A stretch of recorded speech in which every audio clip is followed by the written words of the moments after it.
جب یہ قرآن پاک نازل ہوا تب سے لے کر کے قیامت تک یہ ہدایت کا ذریعہ ہے۔ سوچیں، ایک بندہ کہتا کہ میں فلاں صورت پڑھ لوں تو میں ٹھیک ہو جاؤں گا، کیا مطلب؟ اسے پتہ ہی نہیں، اس کے ترجمے کا مفہوم کا پتہ ہی نہیں ہے۔ وہ سمجھتا ہے کہ میری جو بیماری ہے وہ فلاں آیت پڑھنے سے ختم ہو جائے گی، اس کی 1,00,000 دفعہ تسبیح کرنے سے ختم ہو جائے گی، یا میری جو مشکل ہے وہ ختم ہو سکتی ہے فلاں آیت پڑھنے سے۔ ایک یہ سوچ ہے۔ ایک سوچ ہے کہ ہدن، یہ میرے لیے ہدایت کا سبب ہے، اور کیسے؟ جب میں اس کو سمجھوں گا۔ کیسے سمجھوں گا؟ کیسے یہ مجھے ہدایت ملے گی؟ آپ پوائنٹ سمجھنا۔ مریض بہت زیادہ بیمار ہے، وہ پہنچا ڈاکٹر کے پاس۔ ڈاکٹر کے پاس پہنچا، ڈاکٹر نے کہا ادھر آئیے میرے پاس بیٹھیے، جی سنائیں کیا حال ہے، ٹھیک ٹھاک ہیں؟ اس نے کہا ڈاکٹر صاحب پوچھے نا۔ ڈاکٹر، مریض واقعی طور پہ تکلیف میں ہے، پریشانی میں ہے۔ اس نے ڈاکٹر کو اپنا دکھ سنانا شروع کیا کہ میں صبح اٹھا، مجھے یہ ہوا، مجھے یہ ہوا، مجھے یہ ہوا، مجھے یہ ہوا۔ ڈاکٹر سن رہا ہے۔ سنتے سنتے ڈاکٹر اس کی باتوں سے ڈائگنوز بھی کر رہا ہے کہ اس کو بیماری کیا ہو سکتی، رائٹ؟ سنتے سنتے ڈاکٹر نے کہا کہ آپ کو میں سچ سچ بتاؤں، ایک مزے کی بات بتاؤں؟ کہ جی کیا مزے کی بات ہے؟ کہ یہ بیماری اتنی خطرناک نہیں ہے۔ مجھے یہ بتائیں کہ اس مریض کے دل پہ کیا گزرے گی؟ کیا اس کو تسلی ہوگی، خوشی ہوگی، یا وہ کہے گا ڈاکٹر تو بیوقوف انسان ہے، اس کو تو پتہ ہی نہیں ہے؟ کیا ہوگا؟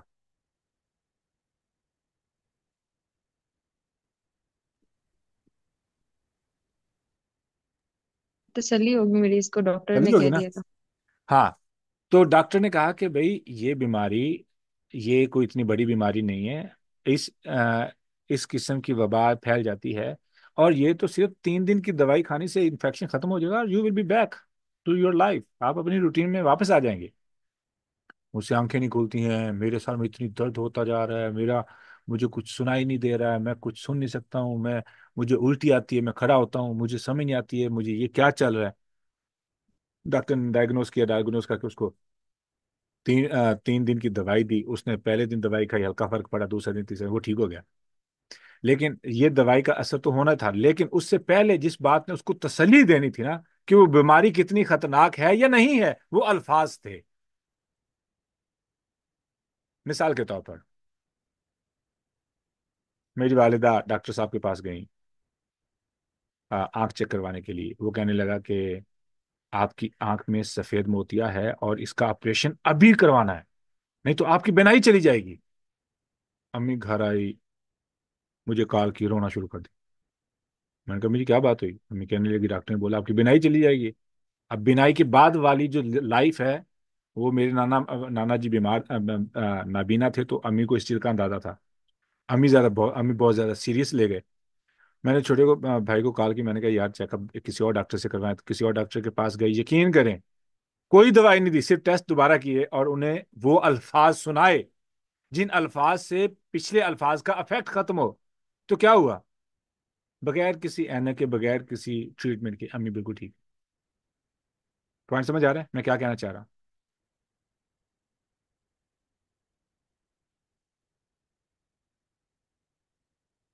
سلار، تو یہ جو بات، یس سر، سمجھ آ گیا پوائنٹ۔ احمد کیا بات سمجھ آ گئی نا؟ یس سر، لیکن ایگزیکٹ، ابھی کنیکٹ نہیں کیا آج سے۔ ابھی تو میں کریکٹ کرتا ہوں، ٹھیک ہے۔ اب وہ الفاظ تھے پہلے انفارمیشن دماغ میں گئی، اس نے دماغ کی دہی بنا دی۔ کیا دہی بنائی؟ کہ آپ کی بینائی چلی جائے گی مثال کے طور پر۔ پھر دوبارہ الفاظ آئے، اب بیماری تو لگی نا، ذہنی طور پہ تو بندہ جو ہے نا وہ ٹوٹنا شروع ہو چکا ہے نا کہ میرا کیا بنے گا، میری بینائی چلی گئی تو یہ ایک دکھ ہے نا، بڑھتا جا رہا ہے۔ پھر دوبارہ انفارمیشن آئی، اس نے اس دماغ کو ریپیئر کیا، اس پریشانی کو دور کیا، ٹھیک ہے، کہ ایسی وجہ نہیں ہے، آپ کو مس انفارم کیا گیا ہے۔ مثال کے طور پر پتھریوں کی شکایت ہوئی، اس کے اندر گیل بلیڈر کے اندر، یعنی پتے کے اندر۔ ایک طرف 100 لوگ کہنے والے کہ آپ کا جو ہے نا آپریشن بہت زیادہ ضروری ہے. اگر آپریشن نہیں کروائے تو یہ پھٹ جائے گی، تیزاب پورے جسم میں پھیل جائے گا، یہ ایسڈ، یہ جو کیمیکل جہاں، اور بہت خطرناک معاملہ بن جائے گا. دوسری طرف وہ لوگ تھے کہ آپ صبر سے کام لیں، ٹھیک ہو جائیں گے، 2 سال ہو گئے، معاملہ ٹھیک ہے. یہ بھی ایک سوچ ہے. کہنے کا مقصد یہ ہے کہ بعض دفعہ انسان کی زندگی میں آنے والی پریشانیوں کا سارا تعلق دماغ کے ساتھ ہوتا ہے. دماغ کے ساتھ. جیسے ہی بندہ قرآن پڑھتا ہے تو قرآن کیا کرتا ہے؟ قرآن انسان کو ذہنی طور پر جو شکوک و شبہات ہیں نا، بیماریوں کے بارے میں، حادثات کے بارے میں، مستقبل کے بارے میں، آخرت کے بارے میں، ٹھیک ہے، رشتوں کے معاملے میں، کسی بھی معاملے میں، قرآن کیا کرتا ہے؟ ان تمام معاملات کی سلوشن دیتا ہے. کس طریقے سے؟ ایمان مضبوط ہوتا ہے، تسلی ملتی ہے. کس طریقے سے؟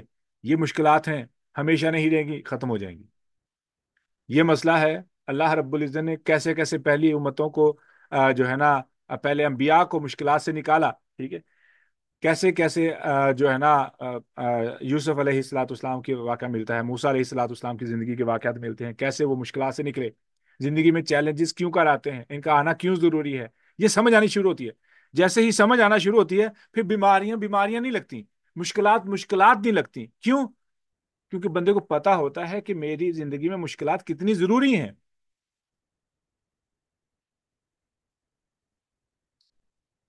مثال کے طور پر میں ایک مثال دیتا ہوں.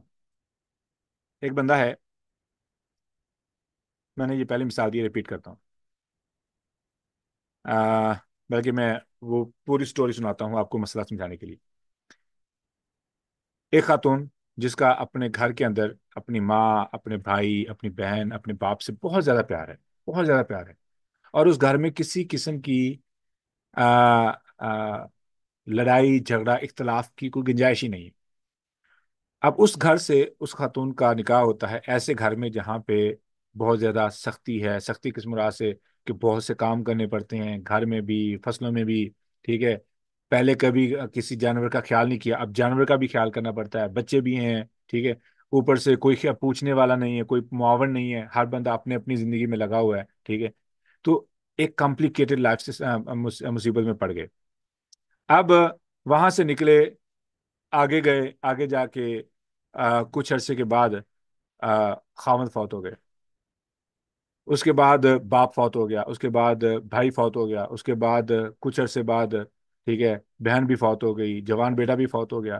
اتنے چیلنجز، یعنی موت کے بعد موت دیکھنے کو مل رہی، موت کے بعد موت دیکھنے کو مل رہی. لیکن وہ جو وقت گزرا تھا اس ٹف ماحول کے اندر، جہاں پہ بچوں کا بھی خیال کرنا پڑ رہا ہے، جانوروں کا بھی خیال کرنا پڑ رہا ہے، فصلوں کا بھی خیال کرنا پڑ رہا ہے، رشتہ داروں کی کوئی پرواہ نہیں ہے، وہ بھی سخت ہیں، کوئی پرواہ نہیں کر رہا ہے، ٹھیک ہے. وہ اس اسٹرکٹ ماحول کے اندر اتنی سختی، اتنی مضبوطی آئی اعصاب کے اندر کہ اس کے بعد جتنی موتیں آئیں انہوں نے اس خاتون کو توڑا نہیں. وہ مضبوط ہی رہی، مضبوط ہی رہی، ٹھیک ہے. تو جب ایک بندے کے اندر ایمان ہوتا ہے تو وہ زندگی میں آنے والی مشکلات کے پیچھے حکمت کو سوچتا ہے کہ مجھے یہ مشکل آ رہی ہے، کیا ہو سکتا ہے اس کے اندر، اس کے اندر اللہ کی کیا حکمت ہو سکتی ہے. اب ایک بندہ ہے، اس کو پریشانی آئی، وہ سوچ سوچ کے پریشان ہو کے اس کو ڈپریشن کا جو ہے نا وہ شکار ہو گیا، گولیاں کھانی پڑ رہی. ایک بندہ ہے، اس کی زندگی میں مشکل آئی لیکن وہ پرفیکٹلی فائن ہے، از ٹوٹلی فائن. کیوں؟ وہاں پہ ایمان ہے. ایمان کیوں ہے؟ کیونکہ وہ قرآن کے ساتھ جڑا ہے. قرآن کیا کرتا ہے؟ قرآن انسان کو اس دنیا سے بار بار ڈسکنیکٹ کرتا ہے، دنیا سے بار بار ڈسکنیکٹ کرتا ہے، بار بار ڈسکنیکٹ کرتا ہے. This is not your place, this is not your place, this is not your place, you are here for a test. تم یہاں پر امتحان کے لیے ہو، امتحان ہے، امتحان ہے، امتحان ہے. تو امتحان کو جب بار بار سمجھ لیتا ہے تو پھر کہتا ہے آنے دو جتنی مشکلات آتی ہیں، I don't want to fail on the day of judgement. جیسے جب یہ فلسفہ سمجھ آ گیا تو دنیا کی کوئی موت، کوئی حادثہ، کوئی نقصان، کوئی دکھ انسان کو توڑ نہیں سکتا ہے. انسان پھر ہی اسٹینڈز ٹال، وہ لائک وہ سینہ تان کے کھڑا رہتا ہے مشکلات کے سامنے. Is it clear now? Make sense? Yes sir. Make sense to everybody? Yes sir. ہاں. قرآن پاک نے پھونکوں سے مجھے شفا نہیں ملنی. قرآن پاک نے کیا کرنا ہے؟ جیسے ڈاکٹر کے وہ الفاظ جس نے مجھے تسلی دی، قرآن کے الفاظ کو سمجھنے پر مجھے تسلی ملے گی. کیا تسلی ملے گی؟ ہم نے سمجھا تھا نا یا اہدنا الصراط المستقیم کے اندر کتنی ڈیٹیل میں ہم نے جا کے سمجھا. ایک تسلی ملتی ہے. ٹھیک ہے. ایاک نعبد و ایاک نستعین کے اندر کتنی تسلی ملی. پھر پیچھے جاتے ہیں الحمدللہ رب العالمین الرحمن الرحیم مالک یوم الدین. ایک سوچ ہی بدل جاتی ہے کہ میرا رب اتنا میرا خیر خواہ ہے. ٹھیک ہے. ایک تسلی ملتی ہے. بھائی دنیا میں جو مرضی مجھے چھوڑ کے چلا جائے، کیوں میرا رب تو میرے ساتھ ہے نا. That's it. I don't care کون آ رہا ہے کون جا رہا ہے، میں کیا کر سکتا ہوں. کیوں؟ اللہ تعالیٰ نے جو میرے لیے فیصلہ کیا بہترین فیصلہ کیا. یہ الفاظ ہیں، یہ سب تسلی کے الفاظ ہیں. ہمیں اندازہ بھی نہیں ہے کہ یہ کتنی بڑی انکرجمنٹ ہے، یہ کتنی تسلی والی بات ہے کہ جو آتا ہے آئے، جو جاتا ہے جائے. آئی ڈونٹ کیئر وائی، میرا رب میرے ساتھ ہے. آپ کو پتہ بھی نہیں ہے کتنی اس جملے کی کتنی پاور ہے. کیا ہوا دنیا میں مشکلات ہیں، اللہ تعالیٰ آخرت آسان کر دے. یہ کتنا پاورفل جملہ ہے، ہمیں اندازہ ہی نہیں ہے. ٹھیک ہے. تو یہ دماغ ہے، یہ دماغ کو ٹون کرتا ہے قرآن پاک. انفارمیشن ہے نا، انفارمیشن. دماغ کی خوراک ہی انفارمیشن ہے. اور یاد رکھنا، یاد رکھ لینا، ہمارے جسم کی زیادہ تر زیادہ تر تکلیفوں کا، پریشانیوں کا تعلق دماغ کے ساتھ ہے. اور دماغ جو ہے اس کا سارا تعلق انفارمیشن کے ساتھ ہے. اور انفارمیشن کا سارے کا تعلق، یعنی 95% انفارمیشن کا تعلق باہر کی دنیا کے ساتھ ہے، میرے ساتھ نہیں ہے. Only 5% belongs to myself. 95% information that hurts us، جو ہمیں دکھ دیتی ہے، تکلیف دیتی ہے، پریشان کرتی ہے، جو معلومات وہ باہر سے آنے والی ہے. ملک کے یہ حالات ہیں، ہمسائے نے یہ کر دیا، فلاں نے یہ کر دیا، فلاں خاتون نے یہ کر دیا، بھابھی نے یہ کہہ دیا، ماں نے یہ کہہ دیا، ساس نے یہ کہہ دیا، داماد نے یہ کہہ دیا. ٹھیک ہے. It's all about outside. 95% جو دکھ جو ہمیں حقیقی طور پہ ہیں ان کا ہماری زندگی کے ساتھ، میرے جسم کے ساتھ، میری اپنی پریشانیوں کا میرے ساتھ جو تعلق ہے نا، it's just 5%. امیجن. قرآن پاک کیا کرتا ہے؟ ان 95% سے ہی نجات دلاتا ہے کہ فوکس آن یور سیلف. دیکھ تیری آخرت کتنی امپورٹنٹ ہے. دیکھ تو نہ کوئی غلطی کر لینا، کیوں تیری غلطی نے تجھے نقصان پہنچانا ہے. لوگ جو مرضی کرتے رہیں، لیٹ دم ہرٹ یو، وہ تیرے لیے فائدہ مند ہے، وہ تیرا کریڈٹ ہے، بینک بیلنس ہے. Let them do wrong with you. دکھ دینے دو، بار بار دینے دو. کیوں؟ قیامت کے دن اس کو جا کے تم نے کیش کروانا ہے. وہ تمہارے لیے اللہ رب دنیا میں آئے ہیں تو اسلام ایمان ہمارا انشورنس ہے. جتنے لوگ دکھ دیں گے قیامت کے دن اتنا بڑا ہمارے پاس کلیم ہوگا. It's that simple. اب آ رہا ہوں کہ آپ انشورنس کے کانسیپٹ کو سمجھتے ہیں. میں مثال کے طور پہ سمجھاتا چلوں ریکارڈنگ کے فائدے کے لیے بھی. انشورنس یہ ہوتی ہے کہ آپ نے انشورنس پالیسی لی، بیمہ پالیسی کہہ لیں. اب 3 4 قسم کی انشورنس ہوتی ہے. لائف انشورنس ہوتی ہے، بندہ مرے تو مرنے کے بعد باقی رشتہ داروں کو مالی طور پہ فائدہ ہوتا ہے، پہلی انشورنس. دوسری انشورنس ہے ہیلتھ انشورنس، کہ آپ بہت بڑی بیماری کا علاج نہیں کروا سکتے تو انشورنس آپ کے علاج کے پیسے دے دیتی ہے تو آپ کا علاج. یہ دوسری. تیسری ہے موٹر وہیکل انشورنس، کہ آپ کی گاڑی ہے، آپ کی گاڑی کا ایکسیڈنٹ ہوتا ہے تو آپ کی گاڑی کے پیسے آپ کو انشورنس دے دیتی ہے. چوتھی قسم ہوتی ہے آپ کی بزنس انشورنس. ٹھیک ہے نا، بزنس. تو بزنس میں کوئی بہت بڑا لاس ہوتا ہے تو اس بزنس کے لاس کو پورا کرنے کے لیے، چوری ہو گئی، ڈکیتی ہو گئی، آگ لگ گئی، کچھ بھی ہوا، حادثہ آیا، سیلاب آیا، کوئی بھی معاملہ بنا، تو آپ کو وہ انشورنس پیسے دے کے آپ کو بزنس کو دوبارہ ری اسٹیبلش کر دیتی ہے. تو یہ ہے انشورنس. اب دنیا میں ہم جتنی پریشانیاں ہم آبزرو کریں گے، برداشت کریں گے، قیامت کے دن اتنا ہی بڑا چیک ہم اللہ رب العزت سے لیں گے کہ اللہ تیری خاطر سب کچھ کیا تھا، تو میری پولیس انشورنس ہے. اللہ تو میری انشورنس ہے. تو اللہ رب العزت پھر اس کو اسلام، جو انشورنس پالیسی ہماری اسلام ہے، تو اللہ رب العزت اس پالیسی کے تحت ہمیں جنت عطا کریں گے، ہمارے گناہوں کو معاف کریں گے. Let people hurt you, just make sure you do not hurt others. That's it. اب کیا ہے، 95% باہر سے آتا ہے، 5% تو میں ہوں. اور اگر میں 5% کی پرواہ کرنی شروع کر دوں تو اللہ رب العزت 95% کو مجھ سے دور کر دیں گے. اس کا قیامت کے دن مجھے فائدہ دیں گے. Is that point is clear to everybody? Yes, sir. Taliya آواز بھی آ رہی ہے یا نہیں؟ کوئی آواز نہیں آ رہی. آئمہ is it clear to you? آپ میسج کر دیے گا لکھ کے اگر بات سمجھ آ رہی ہے.